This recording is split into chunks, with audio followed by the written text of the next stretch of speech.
가치라는 말은 값어치를 줄임말입니다. 어떤 것에 나는 값어치, 가치를 지불할 대가를 지불하면서까지 갖고자 하는가, 소유하고자 하는가라는 뜻이죠. 우리는 무언가를 남기고 가게 되어 있습니다. 호랑이는, 사람은 이름을 남깁니까? 가치를 남기는 겁니다. 이게 성경적입니다. 이름을 남기고 가는 게 아니라 가치를 남기고 가는 게 성경적이에요. 돈을 남긴다는 분도 있습니다. 이름을 남긴다는 분도 있습니다. 집과 재산을 자녀에게 남겨줄 수 있다고 생각하면 뭔가 부모로서 뿌듯하기도 합니다. 나는 고생했으니 내 자녀에게는 좀 고생을 안 하게 해줘야지, 그런 생각을 하시는 분도 있을 거예요. 그런데 잘 살게 해주는 것하고 잘 살아가는 법을 가르쳐 주는 건 달라요. 잘 살게 해주는 것과 잘 살아가게 만들어주는 것은 다르다는 거죠. 미국의 개척사에 보면 18세기 초에 미국 신대륙을 청혼의 꿈을 안고 떠났던 두 청년이 있습니다. 한 사람은 믿음의 사람 조나단 에드워즈, 또 한 사람은 부후로 살았던 마르크 슐츠라는 사람이 있었습니다. 한 사람은 나는 믿음을 남기겠다, 그리고 그 신개척의 현장에 뛰어들었습니다. 한 사람은 나는 반드시 돈을 남기리라, 내 자녀만큼은 나처럼 가난하게 살지 않게 할 거야, 그 마음으로 돈을 벌었습니다. 그리고 150년이 흘렀습니다. 뉴욕시의 교육위원회가 150년 동안 이들을 살아왔던 시간들을 추적해 보았습니다. 그 후손들을 전부 다 추적했습니다. 그리고 그 결과는 놀랍게 충격적이었어요. 돈을 벌어서 많은 재산을 자녀에게 남겨주겠다고 했던 마르크 슐츠의 자손은 5대를 내려갔더니 자손이 1062명이었습니다. 그 자손들은 여러분 어떻게 됐을 것 같습니까? 놀랍습니다. 교도소에 형을 살았던 자손은 96명, 창녀가 된 자손은 65명, 정신 이상 알코올 중독자만 58명, 자신의 이름도 쓸 줄 모르는 문맹자가 460명이었습니다. 그런데 그 놀란 기회의 땅에 와서 나는 믿음을 지키겠다고 외쳤던 조나단 에드워드의 5대 가문 1394명 자손을 살펴보니 부통령이 1명 나왔어요. 주지사가 3명 나왔어요.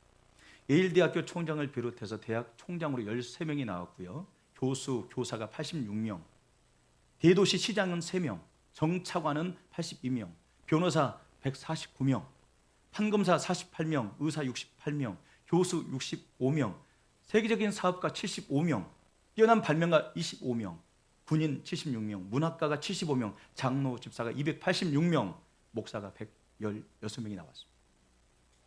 교육위원회에서 조사해 보았습니다. 어마어마한 명문 가문이죠.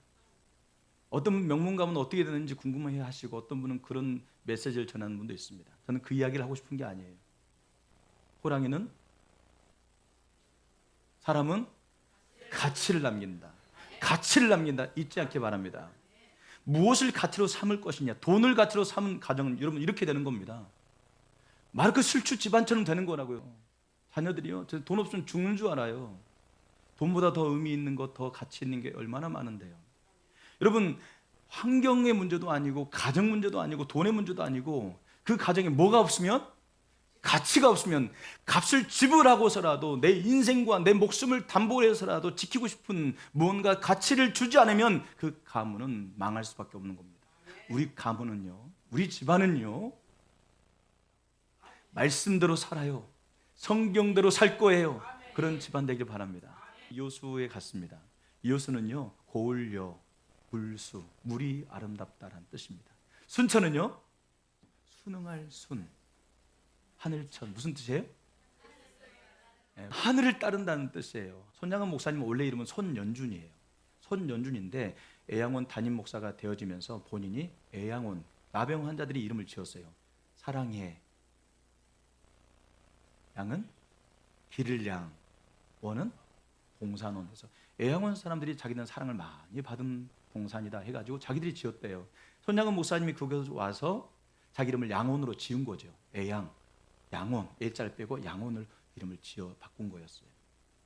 그분이 그곳에서 얼마나 사랑했는지 여러분 놀랍습니다. 정말 그 당시 나병 환자는 간을 빼먹는다, 병이 앓는다, 천벌이다 해가지고 아무도 가까이 하지 않는데 목을 끌어안고 이마를 대고 그들을 기도해 주는 겁니다.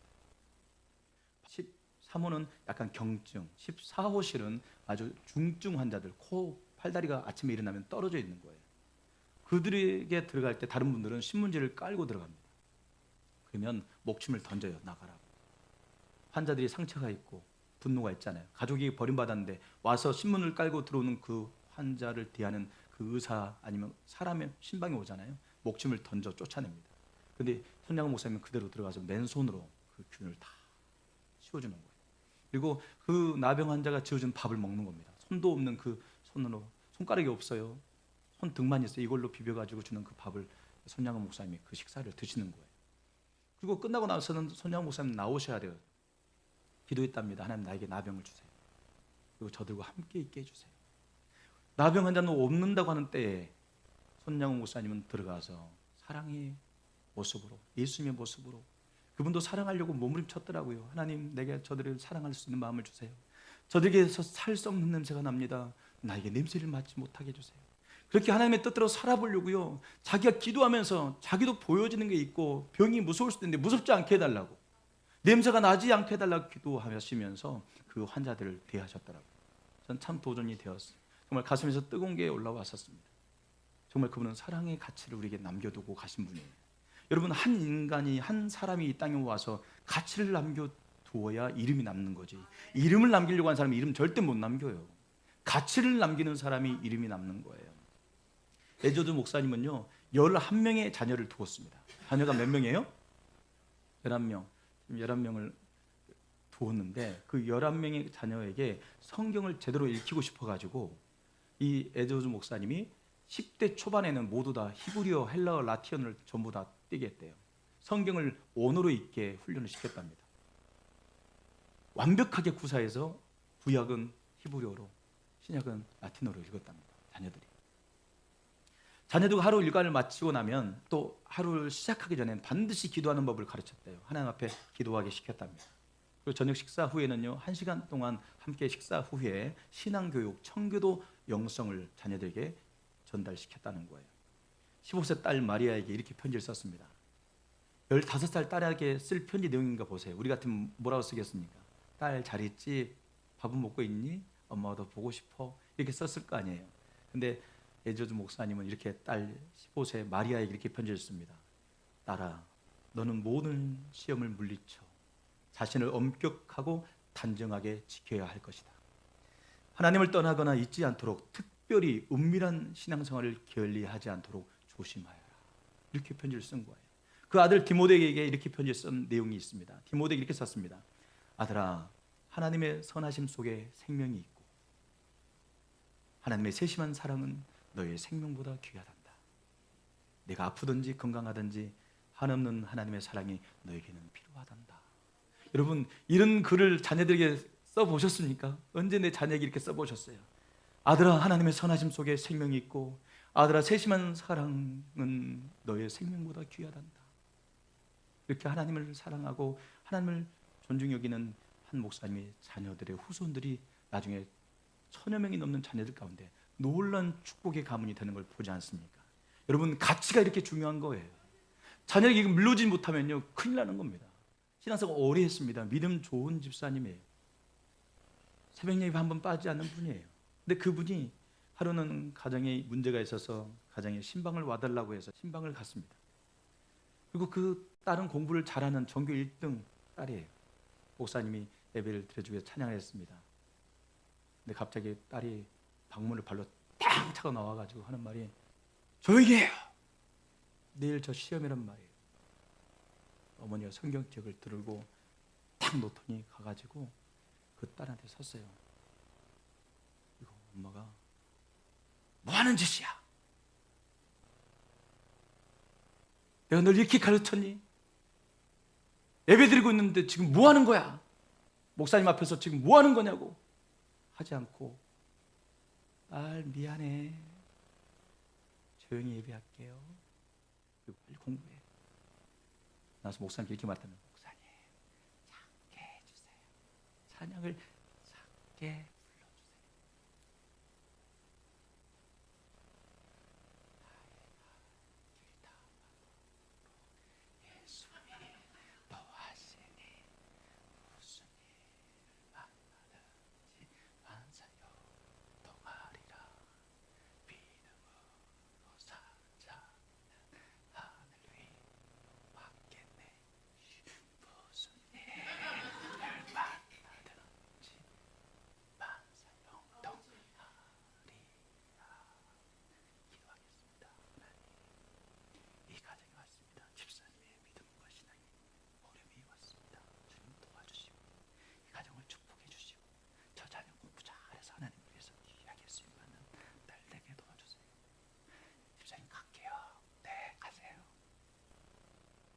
무엇이 중요한데요?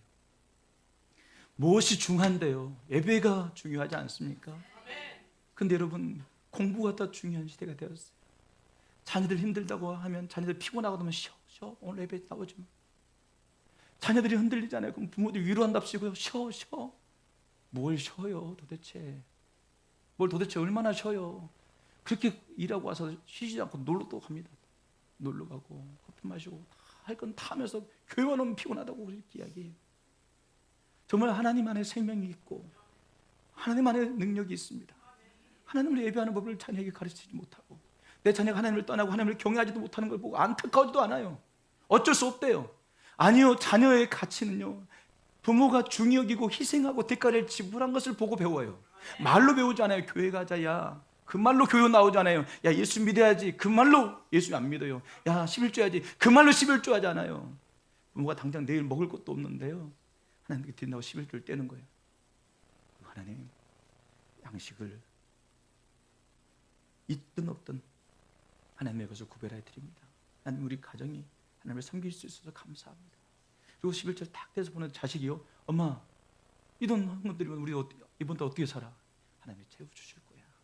그리고 믿음은 하나님을 신뢰하는 거란다. 아들아, 하나님 어떻게 하는 거 보자. 그래야 되는데요, 이걸 가지고 자기 마음대로 다 써버리는 분도 있어요. 그리고 나서 교회 가자면 자녀가 나와요? 믿음의 세계를 열어주셔야 돼요. 우리 어머니에게 제가 물려받은 건 딱 한 가지예요. 그분이 정말 삶이 어렵고 힘들 때 그날 저녁 교회를 저를 데리고 가셨어요.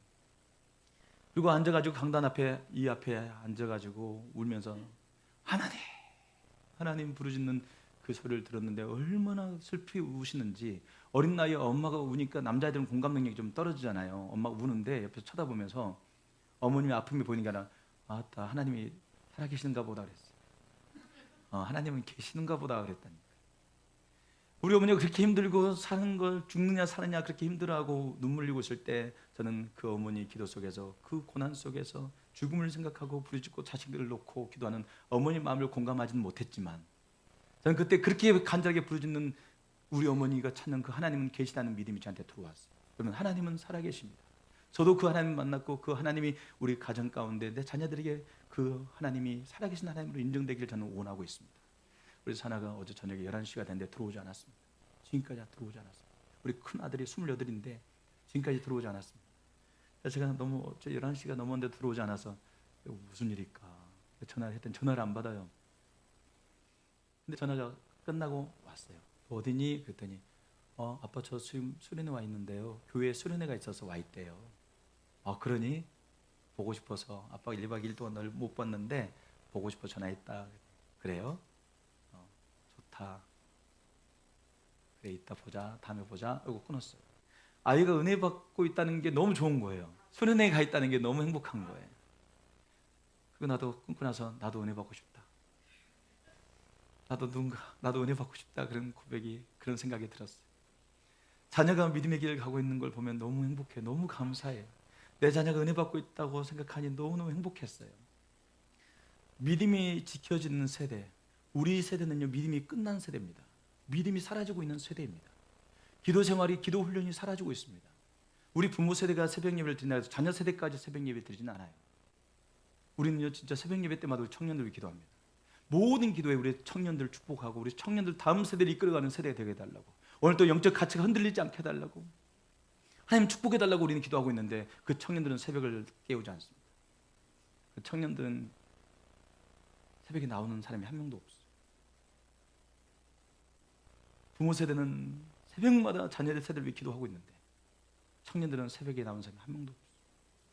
힘들어서, 피곤해서. 아니, 우리 부모 세대들 다 일하고 있어요. 일하시고 하루 종일 서 계시고 그럼에도 불구하고 새벽을 깨워요. 근데 여러분, 중요한 것은 이렇게 중하고 힘들고 아파도 새벽을 깨고 기도하면 나중에 청년들에게 하나님 은혜가 들어가잖아요. 그럼 그들도 새벽을 깨우기 시작해요. 왜요? 중한 걸 봤기 때문에. 하나님을 이렇게 섬기는 것이구나 하고 그 청년들이 보았잖아요. 본 것은 반드시 전달되게 되어 있습니다. 저는 가치혁명이라는 책을 봤어요. 그 책을 보면 그 목사님이 굉장히 유명한 목사님이에요. 그분이 굉장히 많은 집회에 다니시는 분인데 그 가치혁명이라는 책을 보면 어떻게 가치가 전달되는지는 쓰여 있지 않습니다. 가치는 어떻게 전달되는 줄 아십니까? 부모가 중요하게 여기고 대가를 지불하는 모습을 보면 보고 그 안에 DNA가 잠재되어 있는 거예요. 그러다가 본인이 하나님 만나면 터져 나오는 거예요. 우리는 지금 심어놓고 있는 거예요. 그 자녀들에게 언제 발아될지, 언제 그 싹이 틔울지는 우리는 몰라요. 그렇지만 계속 믿음의 여정을 걷는 겁니다. 교회에 불평하면서 자녀가 믿음 생활 되길 바라겠어요. 집안에서 교회에 불평하고 험담하잖아요. 그 자녀는 이제 못 써요. DNA가 심겨져 있어요. 그래가지고 맨날 같이 불평하고 있어요. 그냥 모든 게 매사에 삐딱해요. 이게 신앙적인 부분에 저는요, 우리 부모님 세대의 그런 모습을 봤어요. 교회에 문제가 있으면요, 입을 다물어요. 교회에 문제가 있으면 그 상황 침묵해요. 기도해요. 그걸 봤잖아요. 우리 어머님이 포자를 했습니다. 긴 포자를 했기 때문에 그 특작업이에요. 그래가지고 이게 돈이 그 당시에 뭐 한 번 나가면 1,000만 원씩 벌었으니까 빌딩 한 채씩 벌었어요. 한 번 그게 계속 포자가 나가는 거예요. 근데 아버님이 돈을 안 받는 거예요. 그리고 한 번은 포자 해가지고 수천만을 그 당시 목포에 호텔 하나, 모텔 하나 살 수도 있는 돈이었는데 투자할까 말까 하셨다고 오셨대요. 모텔 이거 하나님 기뻐하지 않겠지? 그러고 나서 모텔을 안 하시고 오다가 그 돈을 잃어버렸어요. 근데 그거 잃어버리고 오셨는데 한마디도 안 해요. 그날 잃어버리면 그냥 끝이야. 지난 일에 대해서는 후회하지 않는 걸 저는 우리 부모님한테 배웠어요. 선택하기 전까지는 6개월도 걸려요. 저는 선택하면 저는 다시는 후회하지 않습니다. 저는 결혼 주례할 때 우리 청년들에게 꼭 하는 말이 있어요. 사랑해서 결혼했지만 이제 선택을 사랑하라고. 예수 믿기로 결정했는데 뭐 이렇게 불만이 있습니까? 예수 믿기로 주님 따르기로 했으면 내가 주님 따르지 못해서 죄송하지. 거기 예수님 따르다가 내가 있으면 나의 자존심이 드러나면 그때부터는 힘들어서 신앙생활 못해요. 날 부인하며 주님을 따라가 보길 바랍니다. 그걸 다 보고 있어요. 청년들이 보고 있고 다음 세대가 보고 있어요. 한 자녀를 낳고 숫자가 더해지는 것, 그리고 여러 가지 그 아이들에게 무엇을 가르칠까 생각해 보세요. 이 아이가 어떤 가치가 흘러갈까? 이 다음 세대가 이 아이들이 나중에 내가 준 어떤 가치를 가지고 이 땅을 살아가게 될까? 그냥 키우기만 하는 게 아니에요. 가치를 주는 거예요. 이 자녀들에게. 오늘 신명기 6장은 이렇게 말합니다. 들으라, 쉐마. 여기서 쉐마 이스라엘이라고 하는 이 단어 속에 세 가지 들으라고 하는 명령이 있습니다. 첫 번째는 하나님은 유일하신 분이시다. 여러분 이걸 들으셔야 돼요. 하나님밖에 없어요. 다른 신은 없습니다. 귀신일 뿐입니다. 잡신일 뿐입니다. 유일하신 분 하나님 한 분밖에 없습니다. 두 번째는요, 마음과 뜻과 힘을 다하여 주 하나님을 사랑하라고 우리에게 명령합니다. 이걸 들으라는 거예요. 살아내라는 거예요. 세 번째는요, 이걸 자녀에게 가르쳐라. 이 세 가지가 쉐마예요. 어떤 분은 하나님을 사랑하라 이것만 쉐마인 줄 알아요. 쉐마는요, 세 가지가 있어요. 하나님 유일하신 분이야. 이걸 자녀에게 가르쳐야 됩니다. 집에서 여러분 항상 가르쳐야 돼. 하나님밖에 없어. 하나님만 의지해야 돼. 두 번째는요, 마음을 다해 힘을 다해 뜻을 다하렴. 하나님을 사랑하는 건 전부로 드리는 거지 일부러 주님을 섬기는 게 아니에요. 일부 부분 가지고 주님을 섬기면 세상을 따라가게 돼요. 하나님을 온전히 섬길 수가 없어요. 세 번째는요, 부모는 자녀에게 반드시 이걸 가르쳐야 돼요.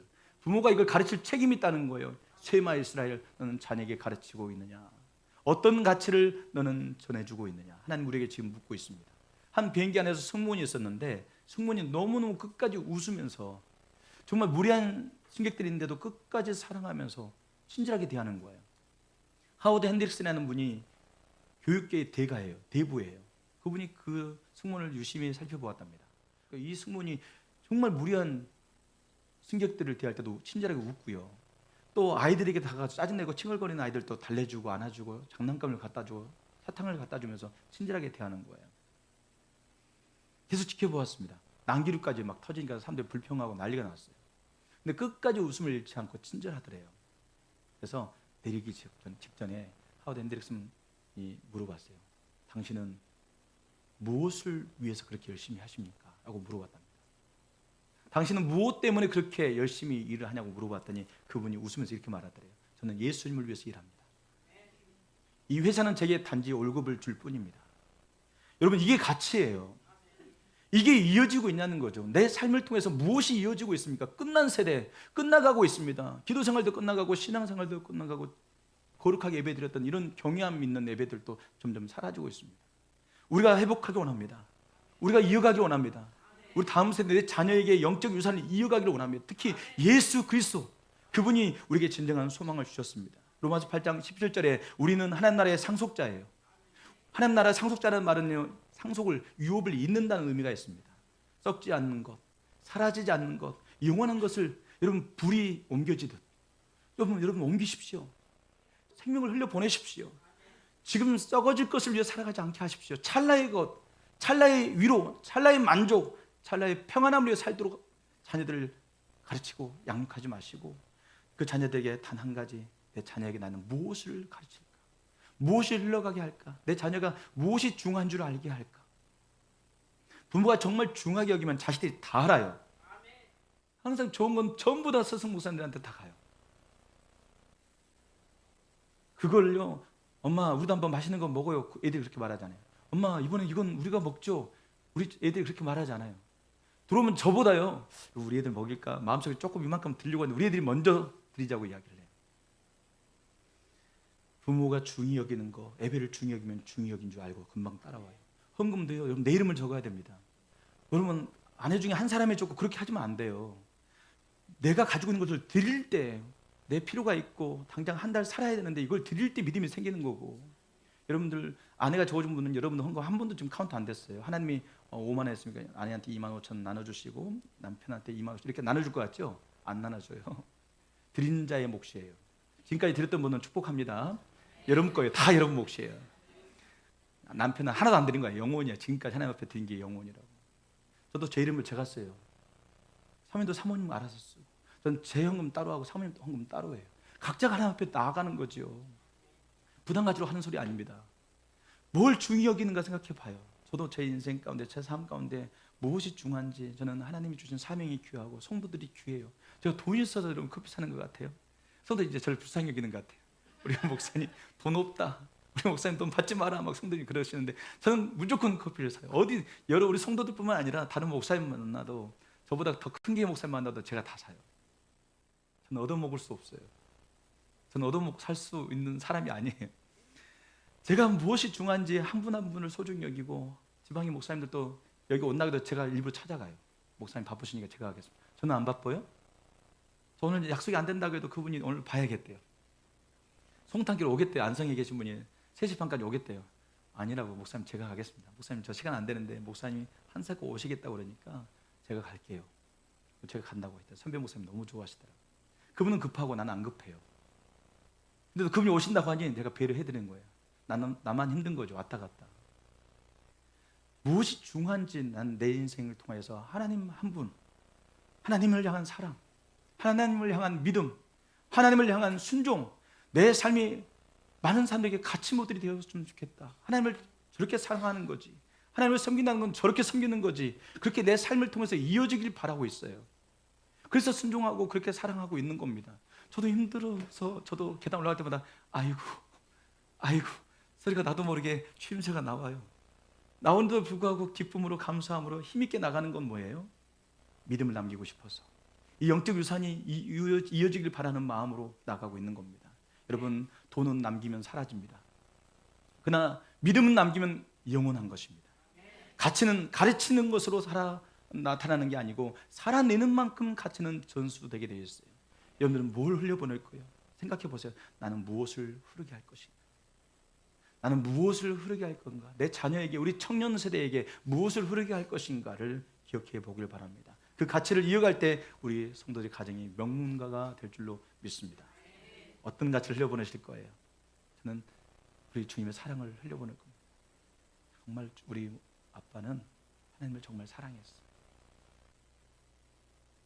그 사랑의 반응으로 헌신하셨던 분이에요.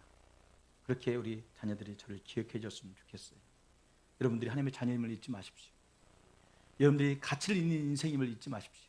끝나게 하지 마세요. 멈추게 하지 마세요. 나도 흘려야겠다, 나도 가치를 흘려보내며 살리라 결단하게 되기를 축복합니다.